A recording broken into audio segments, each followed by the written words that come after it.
سامع يا باشا صوت الصفاره دي؟ ايه رايك كده؟ الانسانيه بتجيب عرس يا جماعه. انا احمد عز ودي مستشفى الاوبل، ويلا بينا نشوف العرسه دي ولدت هنا ليه.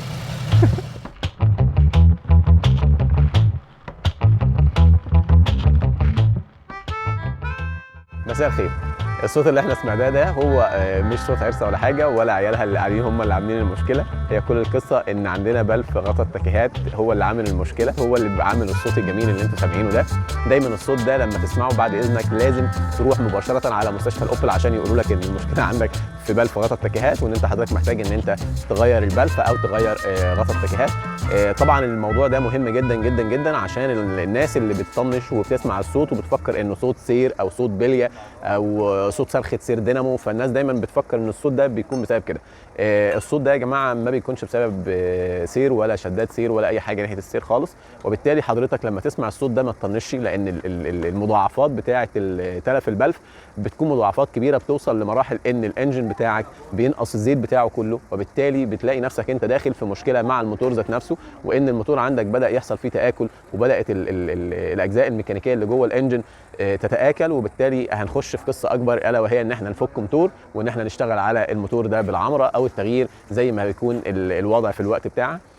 لما تيجي حضرتك تغير يعني الحمد لله احنا ما وصلناش للمرحله بتاعت ان في مشكله في موتور، واحنا يعني هنتفادى الموضوع ده وهنروح نجري على طول على مستشفى الاوبل عشان خاطر يغيروا لنا البلف او يغيروا لنا الغطا بتاع التكيهات. فدايما بننصح دايما للعميل بحاجات مهمه جدا. اول حاجه بعد اذن حضرتك لو الموضوع بقاله شويه معاك غير زيت موتور علشان زيت الموتور ما يكونش فاقد المواصفه بتاعته او فاقد اللزوجه بتاعته. تاني حاجه لازم حضرتك تتشيك على البوجيهات، ويبنوا لي الافضل ان انت حضرتك تغير البوجيهات بتاع العربيه بعد ما تغير غطا التكيهات.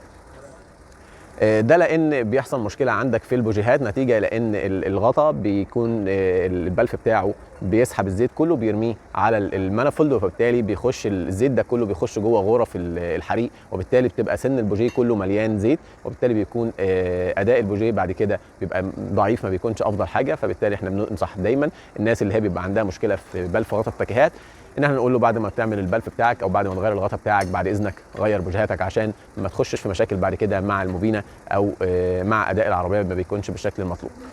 اما بقى لو حضرتك عايز ان انت ما توصلش للمرحله اللي انت تسمع عندها الصوت الجميل ده، فدايما اعمل صيانه وقائيه من 60 ل 70 الف كيلو، واحنا دايما بننصح عند 60 الف كيلو تعمل صيانه لبلف غطا التكيهات في كل العربيات الاوبل اللي هي شغاله على بلف غطا تكيهات، اللي هي العربيات بدايه من موديل 2007 لغايه موديلات 2020 و2022، كل العربيات دي شغاله على بلف غطا تكيهات. فبننصحك دايما عند 60 الف كيلو اعمل صيانه وقائيه لبلف غطا التكيهات علشان خاطر ما تخشش في مشكله زي كده وانت مسافر او انت على طريق او انت في مكان ما فيهوش سيرفيس. فبالتالي انت حضرتك بتضطر انك انت يا اما تخاطر بالعربيه بتاعتك وتمشي بيها، والله اعلم هنحصل ايه في العربيه او هيحصل ايه في الانجن، او انك انت حضرتك تتحمل تكاليف ان انت تحملها على ونش وتروح بيها على المستشفى، والله اعلم بقى اذا كانت المستشفى قريبه منك ولا بعيده عنك. وما تنسوش تشتركوا في القناه بتاعتنا مستشفى الاوبل احمد عز بالعربي على اليوتيوب، ونشوفكم الحلقه الجايه ان شاء الله.